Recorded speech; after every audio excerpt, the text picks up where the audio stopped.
বউ মারা যায় তোমার সাথে আফসোস থাকে না। যাই আফসোসে মানুষ শেখ মেহেদী আউট হয়েছে দেখলাম।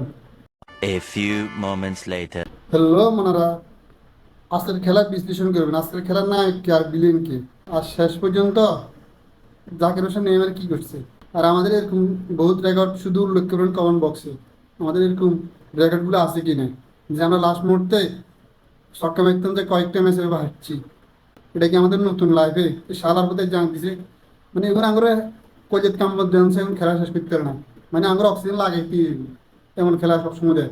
প্রথম যেভাবে খেলাটা টানি নিয়েছে, পরে তাও দুই হাল ধরলো, খেলা বাড়ি গেলো সুন্দর মতো। পরে সালার পর জাকির হোসেন নেমের কি করছে, ইজা পদ্মুকে আমার খেলা আরো সহজ করছে। লাস্টে যা ছক্কা মারতে গেছে। আমি একটা দোকানে খেলা দেখলাম, আরে মানুষের কি উত্তেজনা। পরে লাস্টে যখন জাকির হোসেন নেমের আউট, শেখ মেহেদী আউট, মানুষের লাঙ্গা লাভ দিয়ে লেছে। লাল মানুষ বউ মনে হয় সম্ভবত বউ যদি মানুষ বউ মারা যায় তোমার সাথে আফসোস থাকে না। যাই আফসোসে মানুষ শেখ মেহেদী আউট হয়েছে দেখলাম, মানুষ গালা হাত দিয়ে বসে রয়েছে। এটা বলে খেলা? ও মা মা মা মা, কলিজার ধরে গেছে। আর বা ওর অল্প হসপিটাল যাওয়া লাগতো, আল্লাহ বাঁচাইছে।